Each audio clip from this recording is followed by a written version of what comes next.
खिला के रोगी कर देते थे, तभी बीमार हो जाते हैं। तो इनकी औषधि करते हैं अश्विनी कुमार। ये बैठे हमारी घ्राणेन्द्री पर, नासिका पर। रसनेन्द्री पर बैठे वरुण देव। हमारी बाकेंद्री और रसनेन्द्री, मुख में दो इंद्रियां हैं। रसनेन्द्री में वरुण देव और बाकेंद्री में अगिन देव, और कंठ पे बैठी है सरस्वती मां। भुजाओं में बैठे देवराज इंद्र।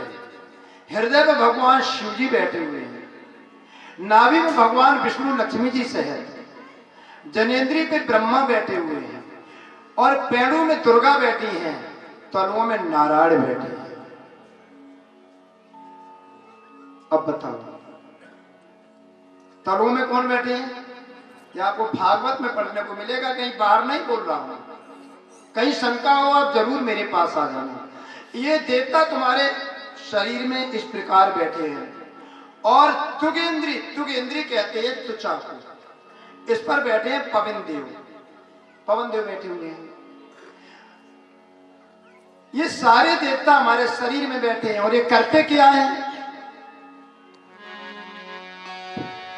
आबतु देखे बिसर बिहारी, आवत देखे बिसर बिहारी, आवत देखे बिसर बिहारी, आवत देखे बिसर बिहारी, हट देगा पाठ होगारी, हट देगा पाठ होगारी,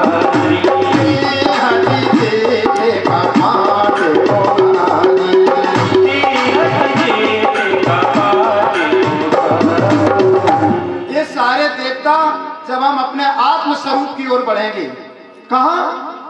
अपने आत्म स्वरूप की ओर बढ़ेंगे, अपने परमात्मा स्वरूप की ओर बढ़ेंगे, तो ये देवता तुम्हारे कपाट खोल देंगे। दुनियादारी को देखो, कुछ नहीं रखा है भजन भक्ति में। ये तो बाबा लोग, साधुओं पे तो वैसे ही 7.5 ही चल रही है। एक निमिट नहीं पात तो दूसरा तैयार हो जाते हो। मैं आपको पहले ही बोल चुका हूं भैया, समझ लीजिए, जंगल ना होते तो मोर कहां छिपते, और ये साधु ना होते तो चोर कहां टिकते। तो ध्यान रखना प्यारे भक्ति में। इसलिए जितने इंद्रियों के दरवाजे हैं, ये देवता खोल देते हैं। और ये देवता की तुम पूजा और करने लगो तो देवता तुम्हारा कल्याण करेंगे? नहीं करेंगे। आप लोग कहेंगे महाराज ऐसा तो नहीं, आप देवताओं के विरोधी बैठे हो। मैं देवताओं का विरोधी नहीं हूं। एताव देव जिज्ञासम तत्व जिज्ञासन आत्मना अन्वय व्यतिरेक्याम स्याति सर्वत्र सर्वदा। जो तत्व ज्ञान का दर्शी होता है, तो तत्व ज्ञान में प्रवेश कर जाता है, ये देवी देवता उसके चरणों में पड़े होते हैं। समझ लीजिए मेरी बात। आप लोग कहेंगे परमानंद महाराज ऊंचे पे बैठे हुए ऐसे बोल रहे हो, ऐसा नहीं है, ये कटु सत्य बोल रहा हूं। महात्मा तुलसीदास ने भांग की नशा में नहीं देखा है। देखिए मेरे प्यारे प्रेमियों, आप कौन से देवता की पूजा करेंगे?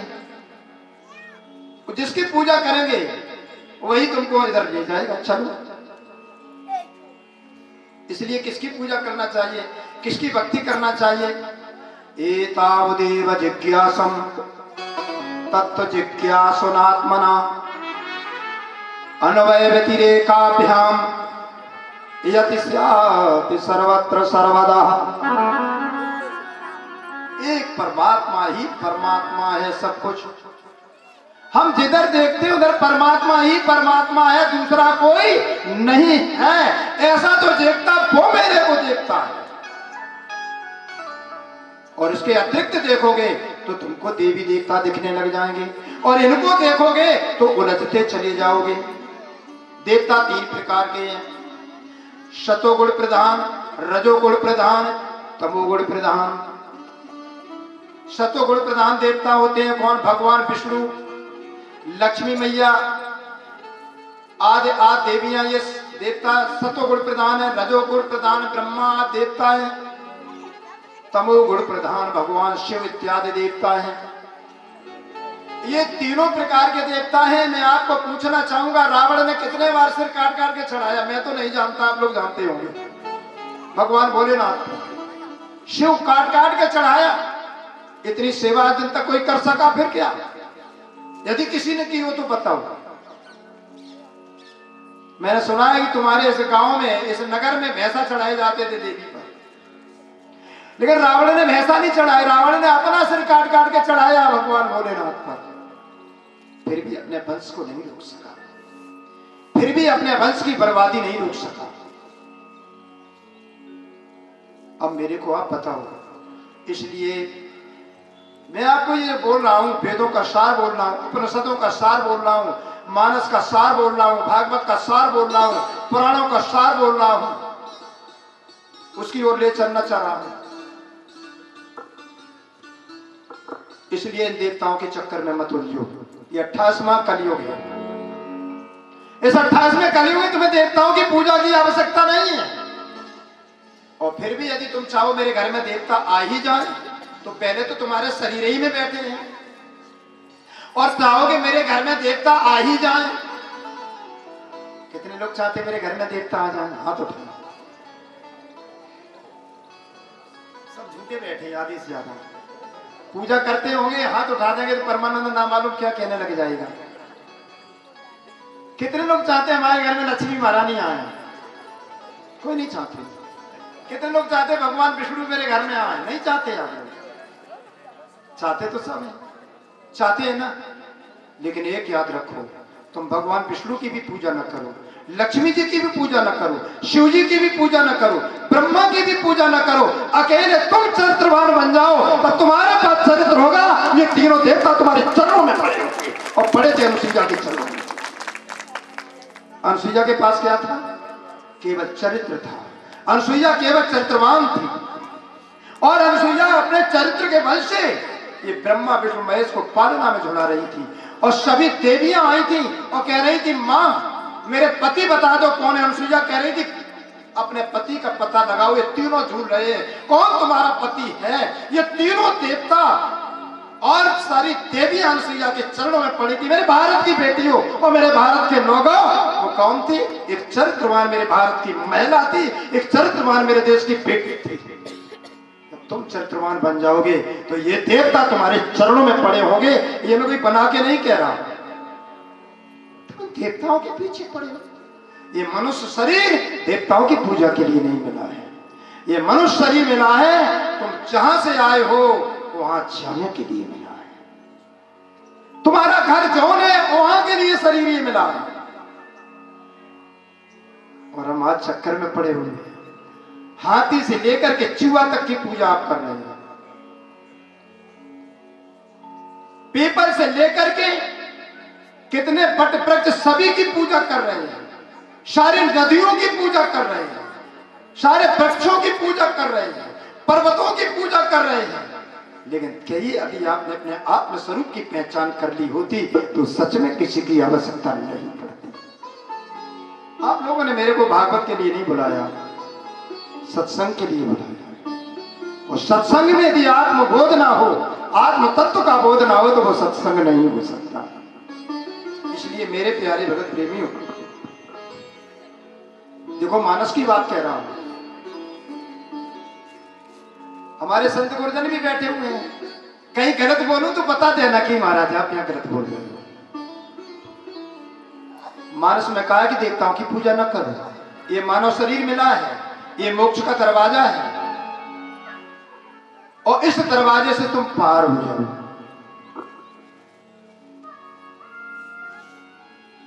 भागवत में आते हैं, एक बार कानपुर देहात में एक राजपुर है, करीमपुर, राजपुर के आगे करीमपुर, वहां कथा 15-20 वर्ष से वहां कथा हुआ करती थी। एक बार कहा कि परमानंद महाराज को बुलाओ, अब की बार तत्व विवेचनी कथा होनी चाहिए। जब गया तो मैंने किसी का पूजन नहीं कराया। श्रीमद् भागवत कथा में केवल अक्षरातीत परमात्मा का, कृष्ण का पूजन कराया और भागवत शुरू कर दी। तो वहां जो पहले आचार्य कथा कहते थे वे, उन्होंने शिष्य भेजे, कहने लगे गुरुजी हमने तो आपका बहुत नाम सुना था, आपने किसी देवता का पूजन नहीं कराया। मैंने कहा भैया मैं जानता नहीं हूँ पूजन कराना, हमने तो अपने प्रभु की पूजा कर ली है, परमात्मा की, बस हो गया मेरा पूजन। मैंने सुना था कि आप बहुत उच्च कोट के विद्वान, हमें किसी ने झूठा कह दिया, मैं नहीं जानता। बैठो, कथा में कोई कमी हो वो भी बताते जाना। बैठ गए तो श्रीमद् भागवत में स्कंद पुराण और पद्म पुराण से महात्म्य आया है। जब सुखदेव जी महाराज कथा सुनाने जा रहे हैं तो देवता अमृत कलश लेके आए हैं, अमृत कलश। और वो अमृत लेकर के देवता कहते हैं सुखदेव जी महाराज ये आप अमृत सुधा का कलश ले लीजिए अमृत का, और ये आप महाराज परीक्षित को पिला दीजिए। परीक्षित को तक्षक आएगा, दंश भी करेगा तो मृत्यु नहीं होगी, और इसके बदले में ये श्रीमद् भागवत कथा अमृत मेरे को पान कर दीजिए। यानी अमृत के बदले आप ही अमृत ले लीजिए, और ये अमृत आप महाराज परीक्षित को पिला दीजिए। फिर इनको सर्प काटेगा अभी तक्षक तो इनकी मृत्यु नहीं होगी, काम बन जाएगा। बस इतनी सी बात है, पर इसके बदले में ये श्रीमद् भागवत कथा अमृत मेरे को पिला दीजिए। सुखदेव जी कहने लगे कहां कथा कहां सौदा, कहां कथा कहां सौदा। देखो, और जब देवता ही गए सुखदेव जी के पास, छूटे पूरे देवता नहीं गए, देवताओं के राजा देवराज इंद्र भी गए। हाँ, और कहने लगे देवराज इंद्र मेरी बात समझ में नहीं आती है, तुमने अमृत तो पिया है लेकिन तुम्हारे अंदर के विकार नहीं गए देवराज इंद्र। क्या बात, तुमने अमृत का पान किया है लेकिन तुम्हारे अंदर विकार है, ऊंच नीच बड़ा छोटे का विकार है, रूप कुरूप का विकार है। यदि तुम्हारे अंदर विकार नहीं होता तो आप किसी भी प्रकार से गौतम की प्रिय अहिल्या को छलने नहीं जाते। ये अमृत किसी भी प्रकार से तुम्हारे विकारों को नष्ट नहीं कर पाएगा, इसलिए जाओ ले जाओ अमृत, अपना मेरे को नहीं चाहिए। क्योंकि ऐसे अमृत को पान करने से क्या लाभ है जो मेरे शरीर के विकार नष्ट ना हो, और जब विकार नष्ट नहीं होंगे तो कभी भी परम तत्व को परमात्मा को प्राप्त नहीं कर सकते। ले जाइए। क्या बात, आप बताओ मेरे प्यारे प्रेम, देवराज इंद्र का सर नीचे हो गया। अब आप बताओ किनके विकार नहीं आया। भागवत पढ़ो, जब भगवान विष्णु ने मोहिनी रूप धारण किया तो शिव जी पीछे दौड़ पड़े, शिव जी पीछे दौड़ पड़े। यहां तक आया अपनी इंद्रियों को इतना बढ़ाया पीछे पीछे हो गए। अंत में जब विष्णु ने रूप प्रकट किया तो शिव जी लज्जित हो गए। कितने की बात कहूं, यदि बात कहने लग जाऊं तो इसी में समय बीत जाएगा, इसलिए देवताओं के पीछे मत पड़ो। आपको ब्रह्मा की बात करो तो ब्रह्मा भी तो अमृत पिए हुए हैं, लेकिन जब काम में धर दबोचा तो मां सरस्वती के पीछे दौड़ पड़े। इसलिए देवताओं आप अपना अपना अमृत कलश ले जाओ, जरूरत नहीं है मेरे को अमृत पीने की, पिला दो। क्या पिला दो?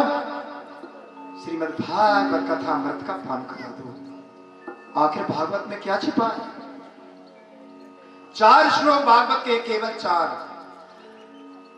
और एक श्लोक की व्याख्या एक दिन में करूं तो पूरा 18 पुराण आ जाएंगे, दूसरे पुराण में शास्त्र आ जाएंगे, तीसरे श्लोक में प्रसदें आ जाएंगी, और चौथे में सारा वांग्मय आ जाएगा।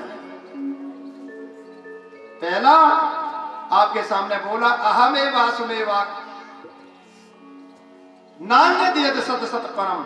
जब असत नहीं था, सत्य भी नहीं था, असत्य ये शरीर नहीं था, ये साकार नहीं था, और ये निराकार भी नहीं था। लोग कहते भगवान के 2 रूप हैं, ये साकार और निराकार। बड़े बड़े भागवत के वक्ता बोलते हैं भगवान के 2 ही रूप हैं, एक साकार और एक निराकार। आप कोई सी एक की पूजा कर लो, कल्याण हो जाएगा, लेकिन भागवत ऐसा नहीं कहती। भागवत कहती है प्यारे प्रेमियों, सुखदेव जी कहते हैं श्रीमद् भागवत, नोट करते जाए प्यारे प्रेमियों, लिखना चाहें नोट कर लें या अपने मोबाइल में कैच कर लें। श्रीमद् भागवत के 2 स्कंद में अध्याय संख्या 10 और श्लोक संख्या 35 और 36 को पढ़ेंगे। अमुनि भगवत रूपे मयाते अणुव्रते उभे अपना गृहणंतु माया षष्ठे भी प्रसिद्धा। सुखदेव जी कहते महाराज परीक्षित, मैंने आपको भगवान के 2 रूप बताए हैं, एक व्यक्त और एक अव्यक्त। व्यक्त साकार, अव्यक्त निराकार। जो भगवान के दो रूप बताए हैं, साकार और निराकार, व्यक्त और अव्यक्त, ये दोनों भगवान के माया और योग माया के द्वारा रचित हैं। जो अपना आत्म कल्याण चाहता है वो किसी भी प्रकार से इन दोनों को त्याग देता अपने आत्म स्वरूप की प्राप्ति कर सकता। बोलो सदगुरु महाराज की। यानी साकार निराकार दोनों को त्याग दिया, ये भागवत कहती है। कहीं शंका नहीं कर जाना प्यारे प्रेमियों, परमानंद का नियम है कि मैं शास्त्रों से बाहर नहीं बोलता। साकार निराकार दोनों को त्याग दो। निराकार कौन है बता देता हूं आपको। रामचरितमानस में उत्तरकांड में आपने लोगों ने पढ़ा होगा। नमामि ईशान निर्वाण रूपम ब्रह्म व्यापकम ब्रह्म वेद स्वरूपम निजम निर्गुणम निर्विकल्पनम निरीयम चिदाकाशम आकाश वासम भजेयम निराकार ओंकार मूलम तुरीयम गिराज्ञान गोतीतम ईशम गिरीशम करालम महाकाल कालम कृपालम गुणागार संसार पारम। इन्हीं को महाकाल कहते हैं, इन्हीं को निराकार कहते हैं, इन्हीं को कल्पांतकारी कहते हैं, इन्हीं को महाप्रलयकारी कहते हैं, इन्हीं को चिदाकाश कहते हैं, इन्हीं को महाकाश कहते हैं। ऐसा ही तो है ना। जब यही महाकाल है, यही चिदाकाश है, यही महाकाश है और ये कल्पों के अंतकारी महाकाल है, यही है, तो याद रखो परमात्मा महाकाल पर भी शासन करता है। बोलो सतगुरु महाराज की। परमात्मा काल और महाकाल पर भी शासन करता है। इसका तात्पर्य निराकार जो सदा शिव हैं, और इन शिव जी की बात नहीं हो रही है। कौन शिव जी की? जो शिव पार्वती जी के पति, इनकी बात नहीं हो रही है, बात हो रही है सदाशिव की। कौन सदाशिव की? विष्णु चारे भोजे पीते मुखे चारी,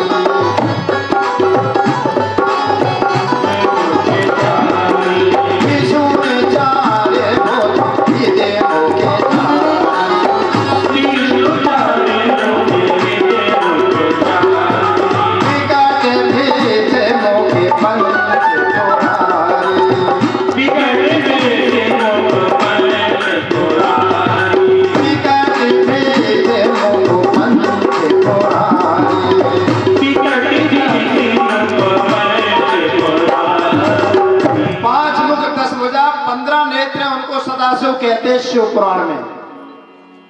सदाशिव। अब आप लोग उलझ गए हो। दौड़ के बेटा क्या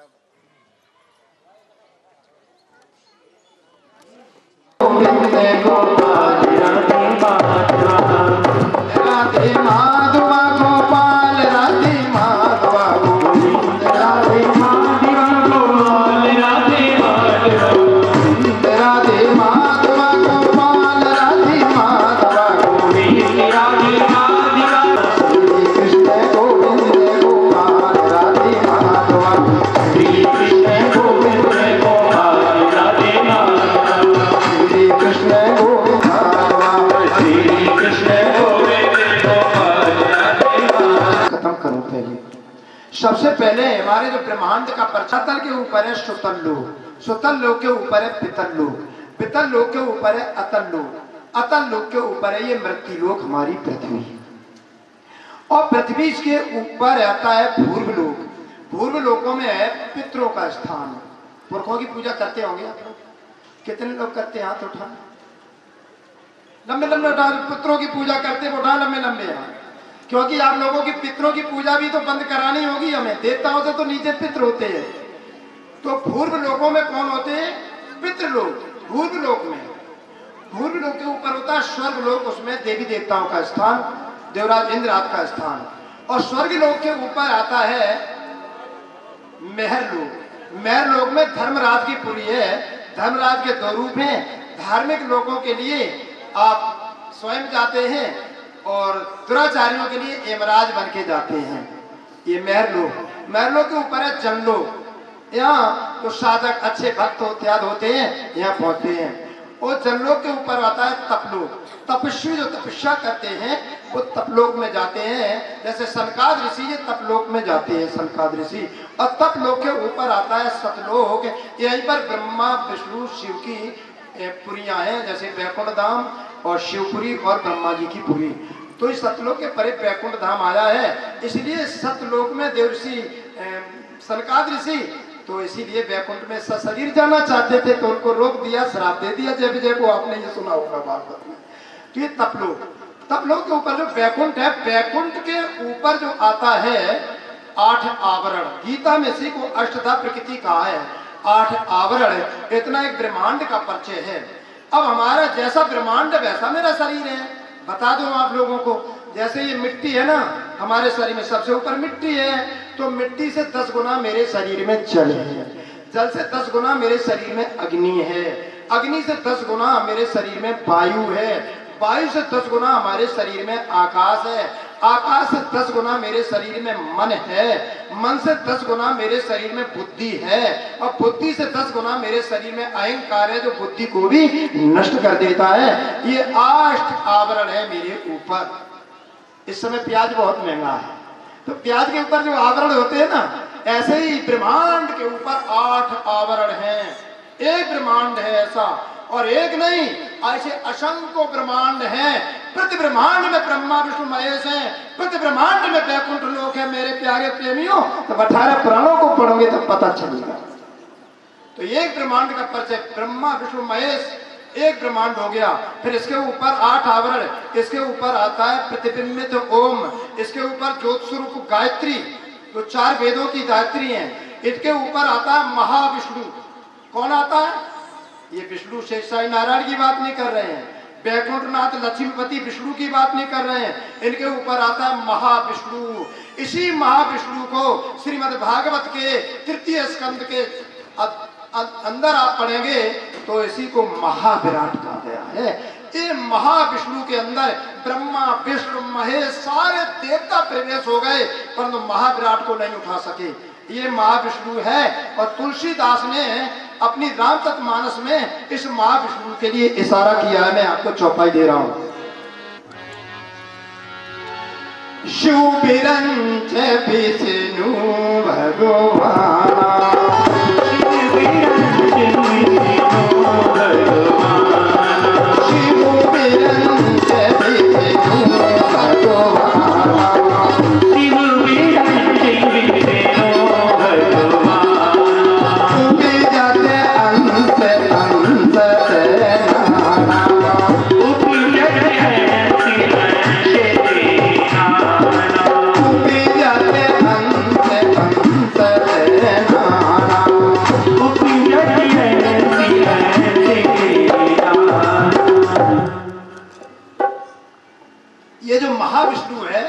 इसके रोमकूप में, एक रोमे में असंख्यों ब्रह्मांड हैं, और असंख्यों ब्रह्मांडों में असंख्यों ब्रह्मा विष्णु महेश हैं एक रोमा में।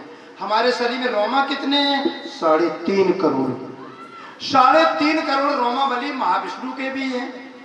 तो एक रोमा में असंख्य हैं, तो 3.5 करोड़ में कितने ब्रह्मा विष्णु महेश होंगे रोमों में, उसका पता परमात्मा भी नहीं लगा सकते हैं। तुलसीदास ने विचार किया, क्यों बवाल पाले अधिक, शिव बिरंज विष्णु भगवाना, उपजत अंशतः नाना दिखते। एक ही बात में खत्म करती बात। ये महाविष्णु का वर्णन आप लोगों को देवी भागवत के 9वें स्कंद में और ब्रह्म वैवर्त पुराण के प्रकृति खंड में पढ़ने को मिलेगा। और श्रीमद् भागवत के 3 स्कंद में बोलो सदगुरु महाराज की। मेरे प्यारे प्रेमियों, इस महाविष्णु के परे आता है सदाशिव का स्थान। शिव जी का नहीं, सदाशिव का। ये सदाशिव 5 मुख 10 भुजा 15 नेत्र के। इनके 3 रूप हैं। एक तो निराकार रूप, अभी आपको सुनाया उत्तरकांड में निराकार। दूसरा ओंकार, निराकार दिखता नहीं है कुछ। दूसरा ओंकार, ओम बन गया। और तीसरा 5 मुख 10 भुजा 15 नेत्र वाला, ये हो गया सदाशिव का स्वरूप। सदाशिव से ही सृष्टि होती है संसार की, असंख्य ब्रह्मांडों की। कैसे, वो भी बता दूं। बिंदी से, जो ओम के ऊपर बिंदी है, उससे आकाश तत्व की रचना। चंद्रकार से वायु आकाश तत्व की रचना, देवता है सदाशिव, 5 मुख 10,15 नेत्र। ब्रह्मवैवर्त पुराण में पढ़ने को मिलेगा आप लोगों को, देवी भागवत के भी 9वें स्कंद में पढ़ने को मिलेगा। और अर्धचंद्रकारी से वायु तत्व, देवता है ईश्वर। मकार मात्रा से अग्नि तत्व, देवता है रुद्र। उकार मात्रा से जल तत्व, देवता है वरुण यानी विष्णु। अकार मात्रा से पृथ्वी तत्व, देवता है ब्रह्मा। पूरी सृष्टि की रचना इस प्रकार है। अकार आ उ मा, अर्धचंद्रकार और बिंदी। अकार मात्रा से पृथ्वी, देवता ब्रह्मा। उकार मात्रा से जल, देवता विष्णु। मकार मात्रा से अग्नि तत्व, देवता रुद्र। अर्धचंद्रकार से वायु तत्व, देवता ईश्वर। वो आप श्वास लेते हैं ना, बार बार ऑक्सीजन लेते हैं ना, यही तो ईश्वर देवता है। ईश्वर का देवता पवन देव ईश्वर। और बिंदी से सदाशिव, इसको महाकाल कहते हैं। तो निराकार ओंकार मूलम तुरीयम गिराज्ञान गोती तुमीसम गिरीसम करालम महाकाल कालम कृपालम। इस प्रकार मेरे प्यारे प्रेमियों, ये यहाँ तक जब महाकाल निराकार में विलीन हो जाता है तो ब्रह्मा, पहले तो 4 प्रकार की प्रलय हैं। नित्य प्रलय में हम रोज मर रहे हैं। नैमित्तिक प्रलय में 7 लोग नीचे के और महर भूर्लोक, स्वर्लोक, महरलोक, यहाँ तक नैमित्तिक प्रलय में। प्रकृति की प्रलय होती, ब्रह्मा विष्णु महेश भी मर जाते हैं। और महाप्रलय होती है तो सदा शिव 5 तत्व भी नष्ट होते हैं, अंत में निराकार ही निराकार रह जाता है। बहुत अच्छी बात बोल रहा हूँ, संक्षेप में बहुत समझा के बोल रहा हूँ, क्योंकि हम जानते हैं देख पढ़े लिखे लोग भी नहीं होते हैं। अब जब निराकार ही निराकार रहता तो तुम्हारी आत्मा का घर कौन होगा? बोलो सदगुरु महाराज की। उस समय तुम्हारी आत्मा कहां जाएगी? उस समय तुम्हारी आत्मा का स्थान कौन होगा? ये बात है प्यारे प्रेमियों। तो ये सदाशिव, सदाशिव के ऊपर आता है। जो अभी मैं सदाशिव की ही बात सदाशिव तक ही बोले हैं। सदाशिव के शून्य के शिखर पर जो कबीर साहब कहते सतलोक, सतलोक, पुष्कर द्वीप और श्वेत द्वीप का वर्णन देवी भागवत में आप पढ़ेंगे 11वें 10वें 11वें के अंदर, स्कंद के अंदर। श्वेत द्वीप, पुष्कर द्वीप और सतलोक जहां कबीर साहब का स्थान बताया गया है। और उसके ऊपर आधा प्रतिबिंबित गोलोक धाम। प्रतिबिंबित गोलोक धाम को देख करके कबीर साहब ने कहा है, हाँ कहे तो है नहीं, ना कहीं ना जाए, वो हाँ ना ही के बीच में साहिब रहो समाए। यानी छाया देख रहे हैं तो हमको राधा कृष्ण दिख रहे हैं, पकड़ में आता नहीं है और दिखाई दे रहा है तो हाँ कहें, पकड़ में नहीं आता है तो है नहीं, और ना इसलिए नहीं कह पा रहे कि दिखाई देता है। हाँ ना ही के बीच में शायद रहो समाए। और इस प्रतिबिंबित गोलोक धाम के परे आता है नित्य गोलोक धाम, और नित्य गोलोक धाम के परे शबलिक धाम, उसके परे केवल धाम, उसके परे अक्षर धाम, उसके परे परम धाम है। बोलो सदगुरु महाराज की। इसीलिए गीता के 8वें अध्याय में परम अक्षर ब्रह्म स्वभावो अध्यात्म उच्यते, गीता का जो 8वां अध्याय है उसको परम अक्षर ब्रह्म योग नामक अध्याय से ही 8वां अध्याय बोला गया है। उस परम अक्षर ब्रह्म को जो नहीं जानता वो आत्म स्वरूप को कभी नहीं जान सकता, ऐसा गीता कहती है। अब मैंने आपको भागवत में सुनाया था, इन देवताओं को अमृत के बदले कथा नहीं सुनाई, क्योंकि श्रीमद् भागवत में आत्म तत्व का विवेचन है। भागवत में अपने आत्मा के घर की बात है और देवी देवताओं की कथा नहीं है। बोलो सदगुरु महाराज की। मेरे प्यारे प्रेमियों, अब मैं आपको आप लोगों के कहेंगे कि वैकुंठ क्या परम धाम है? नहीं, वैकुंठ परम धाम नहीं हो सकता। क्या गोलोक का सतलोक परम धाम हो सकता? देवी भागवत के 9वें स्कंद में और ब्रह्मवैवर्त पुराण के प्रकृति खंड में पढ़ने को मिलेगा कि वैकुंठ से 50 करोड़ योजन दूरी पर गोलोक धाम है देवी भागवत में। और ऐसा नहीं मानना, आप लोगों को शंका हो तो अपनी गाड़ी में ग्रंथ लेके चलता हूँ, ना मालूम कोई विद्वान कहने लग जाए परमानंद झूठ बोल रहे हो। ये गीता प्रेस गोरखपुर के ग्रंथों से बोल रहा हूँ। तो बैकुंठ जो भगवान बैकुंठ नाथ हैं, इनके बैकुंठ से 50 करोड़ योजन दूरी पर गोलोक धाम है, और गोलोक धाम से अत परे परम धाम है। बोलो सतगुरु महाराज की। अत परे आपको दोनों प्रकार संक्षेप में बता दिया। 14 लोक के परे बैकुंठ, बैकुंठ से 50 करोड़ योजन दूरी पर गोलोक धाम, और गोलोक धाम के परे शबलिक केवल धाम, उसके परे कूटस्थ अक्षर धाम, उसके परे परम धाम है। जब तक तुम्हारी मूल आत्मा का घर है वो परम धाम है, और जब तक परम धाम को प्राप्त नहीं करेंगे तब तक मेरा आना और जाना बराबर बना रहेगा। ये नियम है प्यारे प्रेमियों। अब ये 28वां कलयुग आया, 27 बार सतयुग त्रेता द्वापर बीत गए, 28वां द्वापर भी बीत गया। लेकिन क्या भांग के नशा में तुलसीदास ने लिखा है, कलयुग समयुग नहीं जो नर कर विश्वास। ये जो कलयुग आ गया है ये कोई साधारण युग नहीं है, परंतु लोग इस पर विश्वास नहीं कर पाते हैं। आगे इस कलयुग की विशेषता क्यों है? 27वें कलयुग की विशेषता क्यों नहीं? 26वें कलयुग की विशेषता क्यों नहीं? सारे कलयुगों की व्यवस्था क्यों नहीं बताई? अच्छे 28वां कलयुग ही क्यों महान बताया? क्योंकि 28वें कलयुग में एक घटना होगी, और वो घटना ऐसी होगी जो अब तक कभी नहीं हुई थी। मैसूर तंत्र में शिवजी ने 64 तंत्र लिखे हैं। जो सदाशिव हैं, एक बात आपको और गहरी बताता चलो, कथा कहेंगे तो टाइम लगेगा, फिर कभी बुलाना तो कथा सुनाऊंगा।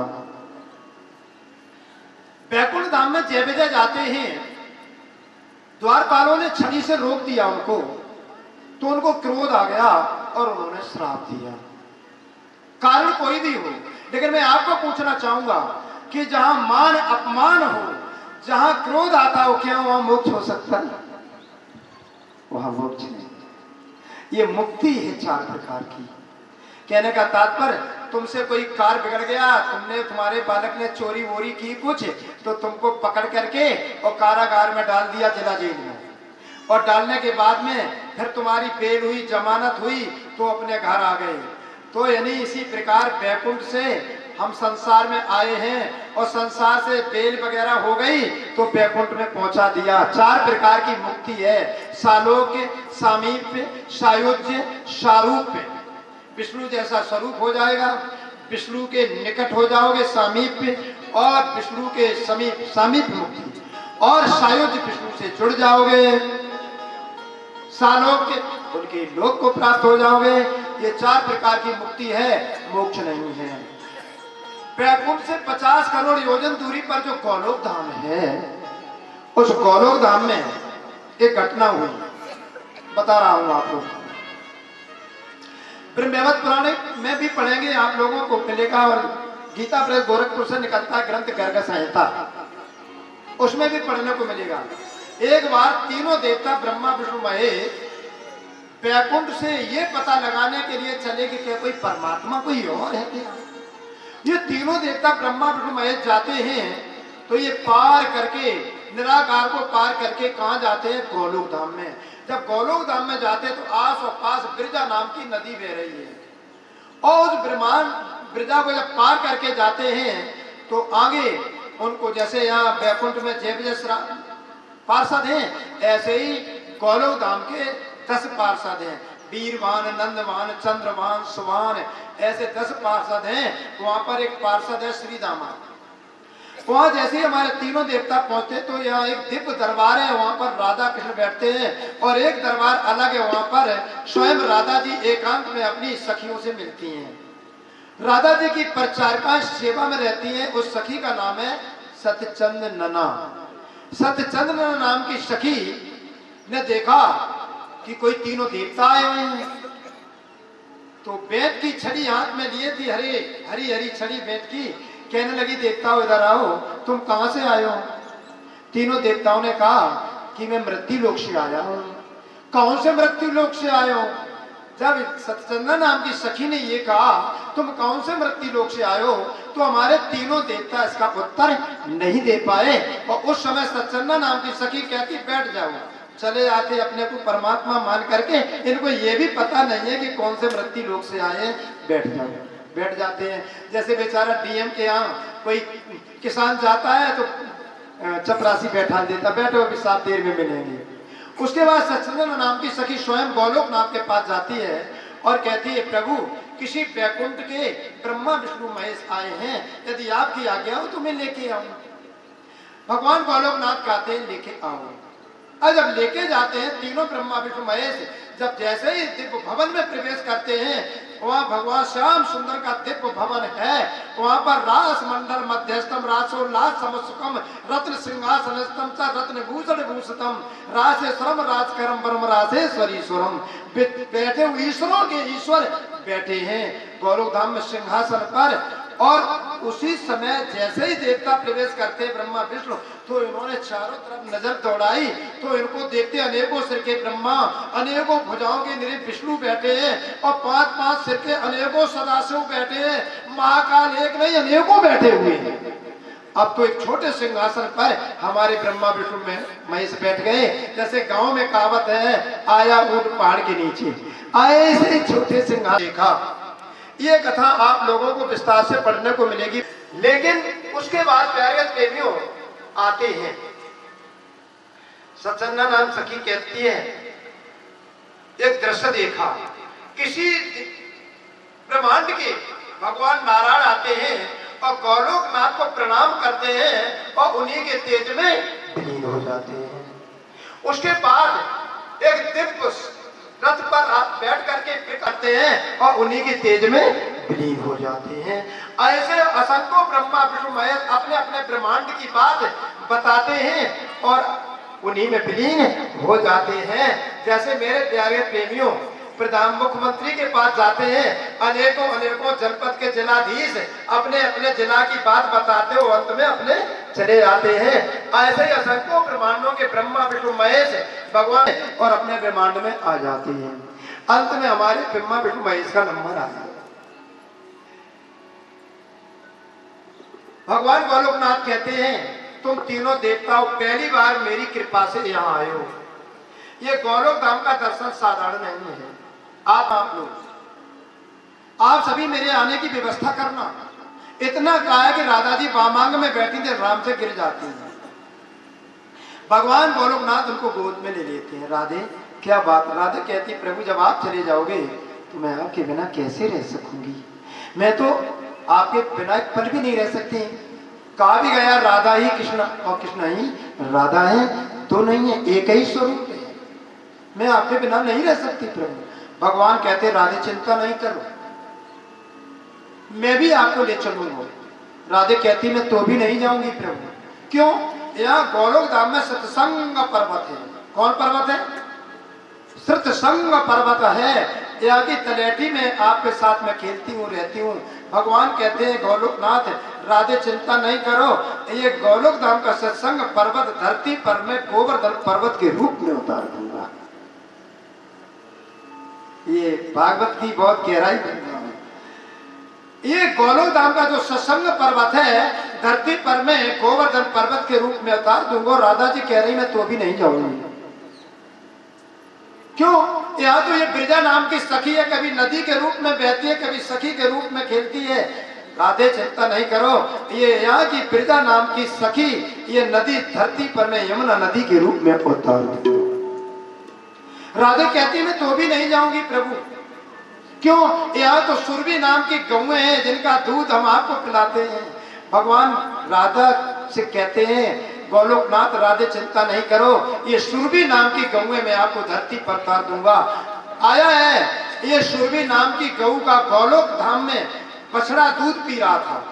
गोलोक धाम में सुरभि नाम की गौ का बछड़ा दूध पी रहा था। उसके दूध पीने से फेना होता है और फेना की छोटी बूंद गिरती है, उसी से क्षीर सागर बनाए। बोलो सतगुरु महाराज की। ये क्षीर सागर में दूध कहां से आया आपको बता दिया। सुरभि नाम की गौ के बछड़े की फेना की बूंद से क्षीर सागर है। अंत में कहते हैं कि मैं तो भी नहीं जाऊंगी।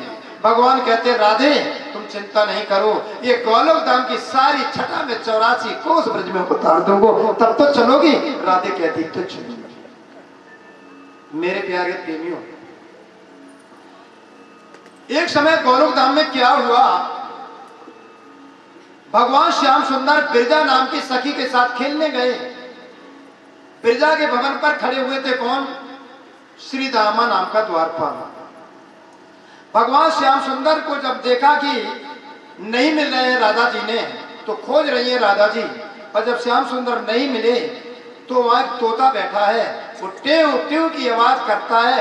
यही तोता गोलोक धाम का धरती पर सुखदेव जी हैं, और ये तोता राधा जी का। बोलो सतगुरु महाराज की। ये भागवती बहुत गहराई बोल रहा हूं आपके सामने।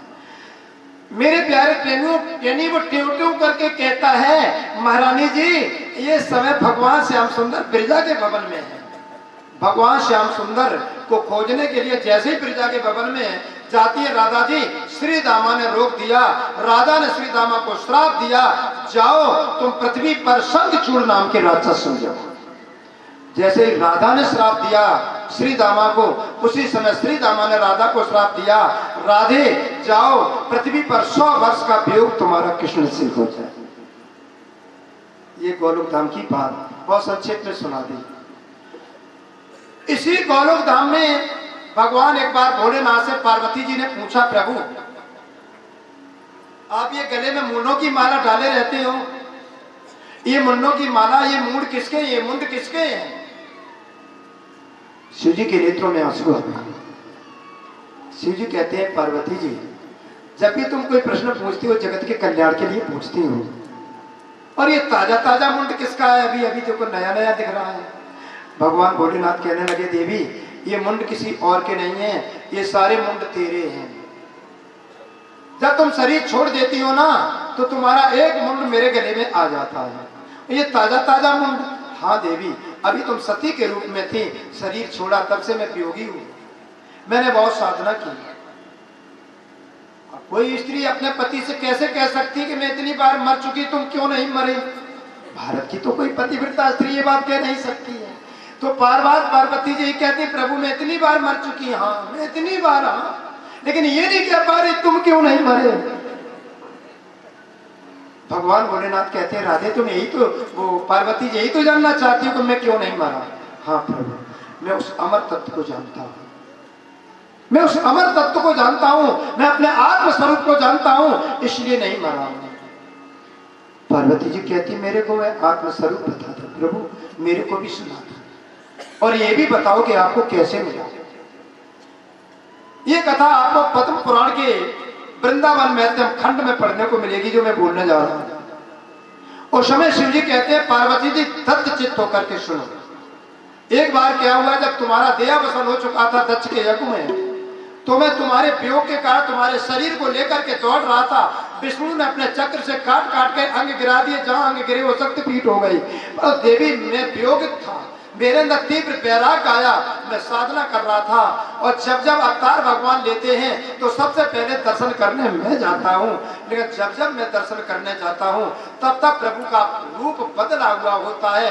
कहीं राम के रूप में, कहीं कच्छप के रूप में, कहीं नरसिंह के रूप में, कहीं वामन के रूप में, कहीं उपेंद्र के रूप में, कहीं हरिवीर के रूप में, कहीं मत्स्य के रूप में, कहीं कपिल के रूप में, कहीं कूर्म के रूप में। भगवान का वास्तविक स्वरूप में आज दिन तक नहीं देख सका। ये मेरी वेदना थी देवी।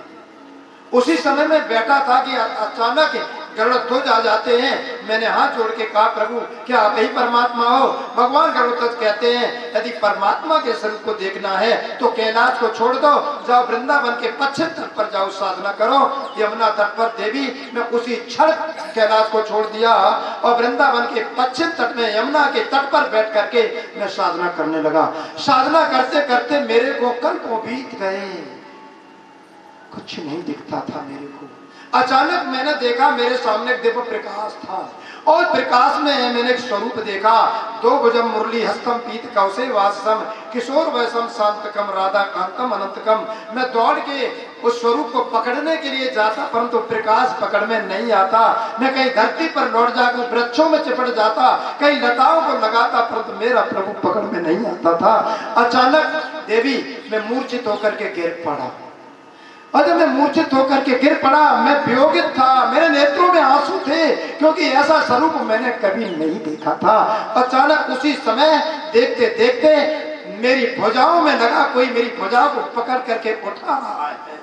इसलिए मेरे श्रोताओं, आप लोग जब भी प्रभु को प्रणाम करो, जब भी अपना सिर भगवान के लिए झुकाओ, तो विचार करो कि मेरे प्रभु मेरी दोनों भुजा पकड़ के मेरे को उठा करके गले लगाते हैं। तो तुम्हारा ये भाव होगा तो तुम्हारे हृदय में प्रेम प्रकट हो जाएगा। मेरे प्यारे प्रेमियों, शिव जी कहते हैं कि मैंने को लगा कि प्रभु मेरे को भुजा पकड़ के उठा रहे हैं, मेरे नेत्र खुलते हैं, तो वास्तव में प्रभु मेरी भुजा पकड़े हुए थे। मेरे को प्रभु ने गले लगाया। मैंने प्रश्न पूछा कि प्रभु मैंने ऐसा स्वरूप आपका कभी नहीं देखा, क्या आप ही परमात्मा हैं? उस समय शिव जी कहते, देवी मेरी बात को सुनकर के प्रभु बड़े प्रसन्न मुद्रा से कहते हैं, शिव यदि तुमको मेरे वास्तविक स्वरूप को देखना है, परमात्मा स्वरूप को देखना है, तो चलो और साधना करो, और मैं आपको एक मंत्र दे रहा हूं। आपको पता है शिव जी के गुरु जी कौन है? बताओ, मैं मोबाइल दे दूंगा आपको इनाम में, इतना सस्ता नहीं है। उस समय शिव जी कहते हैं कि देखते देखते भगवान गोलोकनाथ ने मेरे दाहिने कान में युगल मंत्र का उपदेश किया। बोलो सतगुरु महाराज की। युगल मंत्र का उपदेश। शिव जी के गुरुदेव कौन है? गोलोक धाम के कृष्ण राधापति भगवान शिव जी के गुरुदेव। मेरे को युगल मंत्र दिया, मैं युगल मंत्र जाप करता करता अचानक मेरी चित्त वृत्ति गोलोक धाम पहुंची। गोलोक धाम में सत्संग पर्वत पर बैठ करके भगवान गोलोकनाथ ने मेरे को अमर कथा सुनाई। बोलो सतगुरु महाराज की। गोलोक धाम के सत्संग पर्वत पर बैठ करके मेरे को गोलोकनाथ ने अमर कथा सुनाई। वही अमर कथा मैं सुनता हूँ। देवी वही बात मैंने विष्णु को बताई, उसके बाद किसी ने नहीं जाना। कहते विष्णु को बताई, किसी ने नहीं जाना। हाँ, इसके कारण तो लक्ष्मी जी रूठ गई। एक बार भगवान शिव जी से पार्वती जी कहने लगी, लक्ष्मी कैसे रुष्ट हो गई? तो कहने लगे, एक बार भगवान बैकुंठनाथ बैकुंठ में बैठे हुए थे, और जो मैंने उनको अमर कथा सुनाई, उस अमर तत्व अपने आत्म स्वरूप का परमात्मा का चिंतन करते भगवान बैकुंठनाथ बैठे हुए थे। कहाँ? बैकुंठ धाम में। लक्ष्मी जी अपनी सखियों से आती है, तब तक भगवान विष्णु आनंद में उल्लासित होकर के दिव्य आनंद को प्राप्त करते हैं। तो उनके नेत्रों से प्रेम के आंसू बह रहे थे। भगवान बैकुंठनाथ के कपोलों पर प्रेम के आंसू थे। उन आंसुओं को देख करके लक्ष्मी जी पूछती हैं, बताओ प्रभु, सखियों से कहती है, आज मेरे प्रभु के नेत्रों में आंसू क्यों थे? ये कथा आप लोगों को पढ़ने को मिलेगी महेश्वर तंत्र में। बोलो सतगुरु महाराज की। ये मिलेगा आपको बनारस में। शिव जी ने 64 तंत्र लिखे हैं। ये महेश्वर तंत्र, नारद पंचरात्र आदि ग्रंथ बनारस में मिलेंगे। जटिल ग्रंथ हैं, अध्यात्म तत्व के ग्रंथ हैं। कहते हैं देवी उस समय लक्ष्मी जी वार्ता कर रही थी सखियों से। सखियां कहती हैं, ये आपके प्रेम के लिए आंसू गिरते हैं। लक्ष्मी जी कहती है, ऐसा हो नहीं सकता, मेरे स्वामी मेरे लिए आंसू नहीं बहा सकते हैं, ये कोई और कारण है। तब तक वार्ता सुन करके भगवान की समाधि विष्णु की टूट गई। जागृत होते हैं, जल्दी से अपने आंसू पहुंचते हैं। लक्ष्मी जी कहती है, प्रभु आज आपके नेत्रों में आंसू कैसे थे? किसकी आप साधना कर रहे थे? क्या आपके अलावा भी कोई परमात्मा है? मैं तो आपको ही परमात्मा परमेश्वर सबको समझते हैं, क्या आपके अलावा कोई परमात्मा है? उस समय भगवान बैकुंठनाथ कहते हैं, देवी ये न जानो। लक्ष्मी जी बार बार पूछती हैं। भगवान विष्णु पुनः कहते हैं, सती स्त्री का कर्तव्य है कोई गोपनीय तत्व अपने पति से न पूछो। लक्ष्मी जी कहती है, नहीं, मैं नहीं मानूंगी, बताओ क्या? आप लोग घर पे बैठे हो, ये लोग कथा सुन रहे हैं, कभी आप बाजार में जाना और अपनी गृह लक्ष्मी से कहना है, जेब में से कुछ निकालो, जेब में से निकालो, परंतु ये जेब पकड़ लो, इस खाली होगा, इसको नहीं दिखाऊंगा। तो ये सब छोड़ देंगे, इसी को जल्दी दिखाओ। क्या ये जिद होती है? आरत है। लक्ष्मी जी नहीं मानी। प्रभु बताओ आप किसका चिंतन कर रहे हैं?